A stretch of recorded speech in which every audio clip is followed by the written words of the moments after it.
یا ایھا الذین آمنوا لا تتخذوا عدوی وعدوکم اولیاء، اہل ایمان تم میرے اور اپنے دشمنوں کو اپنا دوست اور ولی نہ بناؤ۔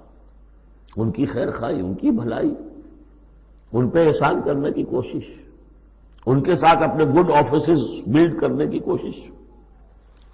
تلقون الیہم بالمودۃ، تم ان پر ان کی طرف رجوع کرتے ہو، بھیجتے ہو پیغام دوستی کے، خلوص و اخلاص کے۔ وقد کفروا بما جاءکم من الحق، حالانکہ انہوں نے کفر کیا ہے، انکار کیا ہے اس حق کا جو تمہارے پاس آیا ہے۔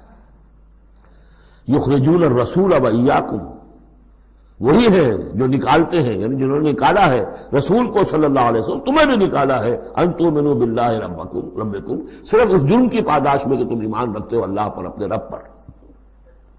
ان کنتم خرجتم جہادا فی سبیلی، اگر تو تم نکلے تھے مکے سے اور تم نے ہجرت کی تھی اس لیے کہ میری راہ میں جہاد کرو گے، تو یہ طرز عمل تمہیں اس کے منافی ہے۔ وابتغاء مرضاتی، اور میری رضا جوئی کے لیے تم نکلے تھے، تو سرون الیہم بالمودہ، تم خفیہ پیغامات بھیجتے ہو ان کو دوستی کے، احسان کے مبنی۔ وانا اعلم بما اخفیتم، تم نے خفیہ پیغام بھیجا، میں تو خوب جانتا ہوں جسے تم چھپاتے ہو، وما اعلنتم، جسے تم ظاہر کرتے ہو، ومن یفعلہ منکم فقد ضل سواء السبیل، جو کوئی بھی تم میں سے یہ کام کرے گا وہ تو پھر سیدھے راستے سے بھٹک گیا۔ یہ ایک آیت ہے، اب تک نوٹ کر لیجیے مدنی صورتوں کا جو مزاج ہے۔